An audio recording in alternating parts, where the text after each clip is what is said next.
Terima kasih Anda masih setia bersama kami di Berita Utama. Saudara, kasus pembunuhan sadis terjadi di Ciamis, Jawa Barat. Seorang suami secara membabi buta membunuh sang istri. Pembunuhan ini membuat warga sekitar gempar. Pasalnya, pembunuhan ini dilakukan pada pagi hari dan di tepi jalan desa. Lalu, apa yang sebenarnya menjadi motif yang kemudian menyebabkan pelaku tega membunuh istrinya sendiri? Masalahnya mau pesok di Unjalan.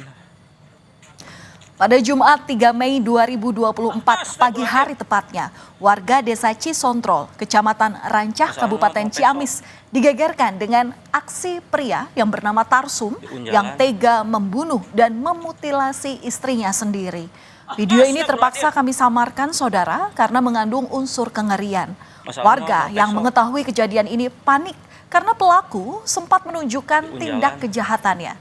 Bahkan saat itu pelaku sempat berkeliling dengan membawa senjata tajam yang digunakan untuk memutilasi korban. Mereka yang panik langsung melaporkan kejadian ini ke polisi. Di Unjalan.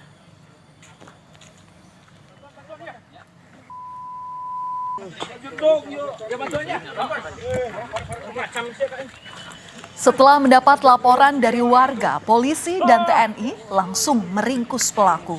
Saat ditangkap, pelaku sempat melakukan perlawanan, sehingga ia terpaksa diborgol dan dibawa paksa menuju mobil polisi untuk diamankan atau ditangkap ke Mapolsek Rancah. Anggota Inafis Polres Ciamis yang datang ke lokasi langsung melakukan olah tempat kejadian perkara. Jenazah korban dikumpulkan dan langsung dibawa ke Rumah Sakit Umum Daerah Ciamis untuk diotopsi. Dari proses olah TKP yang dilakukan, polisi turut disita sejumlah barang bukti. Di antaranya, senjata tajam yang digunakan pelaku untuk melakukan aksi pembunuhan dan beberapa alat bukti lainnya.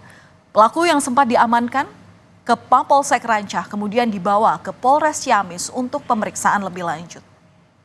Si korban meninggal dunia termutilasi beberapa bagian.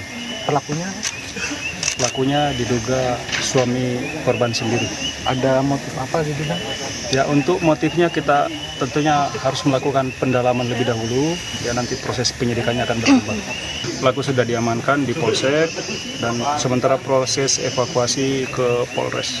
Apakah akan dilakukan pemeriksaan kejiwaan terhadap pelaku? Ya, pastinya kita akan lakukan. Dan inilah, saudara, suasana desa Cisontrol yang menjadi lokasi pembunuhan istri oleh suaminya sendiri. Polisi menyebut ada 3 lokasi yang menjadi saksi bisu atas kasus pembunuhan secara sadis. Di lokasi pertama, pelaku memukul kepala korban dengan benda tumpul. Luka trauma benda tumpul di kepala ini yang dinilai menjadi penyebab korban meninggal dunia. Kemudian di tempat kedua dan yang ketiga adalah lokasi di mana pelaku membawa bagian tubuh korban. Lalu bagaimana kronologi dari pembunuhan ini? Kejadian ini diawali saat korban ini hendak pergi ke pengajian. Lalu tiba-tiba pelaku ini mencegat korban dan langsung memukul korban dengan benda tumpul yang dibawanya. Setelah itu pelaku memutilasi korban dan sempat berjalan di sekitaran lokasi dengan membawa senjata tajam. Sebelum peristiwa ini terjadi, saudara, pihak keluarga sempat menghubungi puskesmas karena pelaku ini sempat bertindak melukai diri sendiri, namun aksinya itu ketahuan oleh warga sehingga pelaku saat itu gagal melakukan aksinya. Nolongin cuman saya. Kita bawa pisau, ya saya udah ngehubungin, saya langsung ditinggal, saya lari laporan ke polisi. Ke polsek. Iya, langsung kronologinya saya udah dia nawarin itu bawa daging, saya langsung pergi ke polsek laporan. Kenapa dia juga bawa senjata tajam? Iya, gitu. Soalnya bingung nolonginnya, gitu, warga juga kan ketakutan.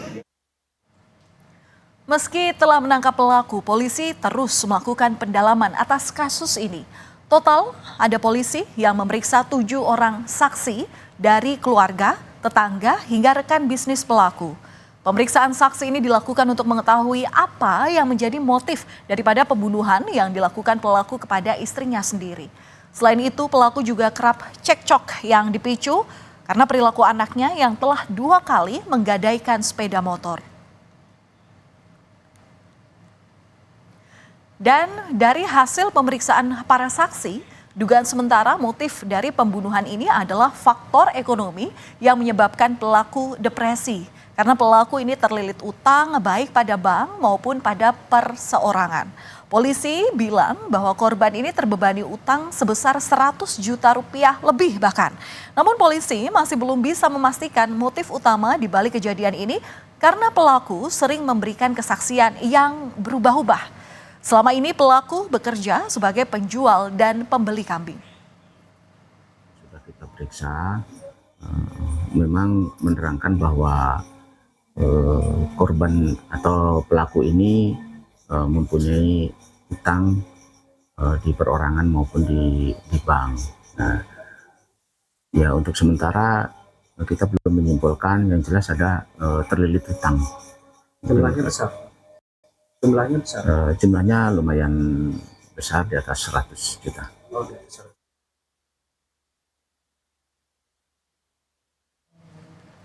Saudara, pelaku ditahan polisi di sel khusus Polres Ciamis yang terpisah dari tahanan lainnya karena kondisi kejiwaan pelaku yang masih labil. Selama tinggal di desa Cisontrol, pelaku sering bergaul dengan warga. Ketua RT bilang, sebelum peristiwa mutilasi ini, polisi atau pelaku maksud kami sempat bertemu dan akan menitipkan anaknya karena ia berencana untuk pergi bekerja ke Kalimantan bersama dengan rekannya. Pasca kejadian ini, warga mengaku kaget dan panik karena tak menyangka jika pelaku nekat membunuh dan memutilasi istrinya sendiri. Sebelum-sebelumnya nggak ada, itu biasa-biasa orang baik-baik itu bergaul sama keluarga, sama tetangga, sama pernah datang ke rumah saya pada malam Rabu, gitu dia bilang. Cuma yang saya curigain karena saya datang ke minta bantuan, saya bilang bantuan apa? Cuma dia bilang tolong titip anak saya, gitu. Tolong titip anak saya, didik, katanya tolong urusin biar jadi orang yang benar, katanya yang baik, gitu. Tolong itu aja, gitu. Nah saya tanya, karena kecurigaan nggak biasanya dia menitipkan anak. Saya tanya, kamu mau kemana udah nitipin anak? Saya mau kerja, katanya. Kerja kemana? Ke Kalimantan. Polisi melakukan upaya pemeriksaan kejiwaan terhadap pelaku. Ini karena pelaku masih dalam kondisi yang tidak stabil kejiwaannya. Selain keterangan yang kerap berubah, pelaku juga cenderung menyakiti diri sendiri. Polisi terus berupaya untuk mengungkap motif utama mengapa pelaku tega memutilasi istrinya. Polisi dibantu dokter spesialis kejiwaan dari Rumah Sakit Umum Daerah Ciamis untuk memeriksa kejiwaan pelaku.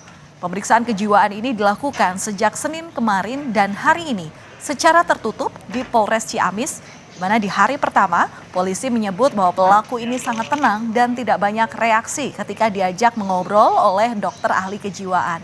Kondisi ini berbeda saat diperiksa oleh polisi saat awal kejadian, di mana keterangan korban berubah-ubah dan kondisi kejiwaannya masih labil.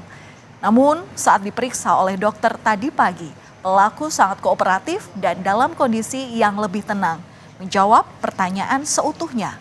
Hasil pemeriksaan kedua ini, pelaku mengalami depresi dan harus dirujuk ke Rumah Sakit Jiwa Cisarua, Kabupaten Bandung untuk observasi selama 14 hari. Hasilnya bahwa tetap untuk pelaku akan dirujuk ke Rumah Sakit Jiwa untuk dilakukan observasi lebih lanjut, supaya nanti menentukan layak dan tidaknya untuk dilakukan proses selanjutnya. Observasi menurut dokter akan dilaksanakan selama 14 hari ke depan. Diagnosanya sendiri apa? Diagnosanya depresi atau apa? Diagnosanya untuk kata dokter kejiwaan yaitu perlu diobservasi karena mengalami depresi.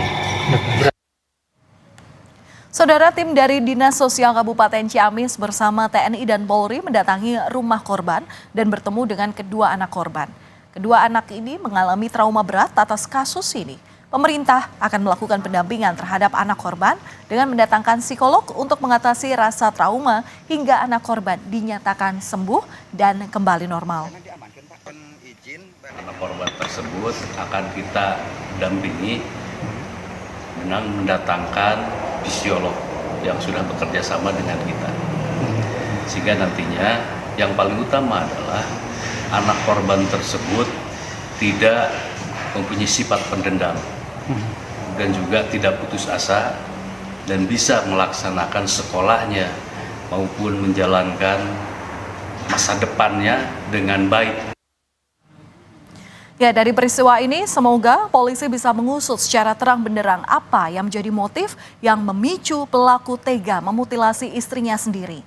Dan apa yang terjadi dalam kasus ini, saudara, sangat tidak patut untuk kita tiru. Mungkin kita bisa berkonsultasi dengan psikolog atau bercerita kepada orang terdekat ketika kita memiliki masalah. Mencari solusi dengan berpikir jernih dalam kondisi sulit tentu ini sangat diperlukan. Karena jangan sampai melakukan tindakan kriminal bahkan hingga merenggut nyawa orang yang kita sayang. Kami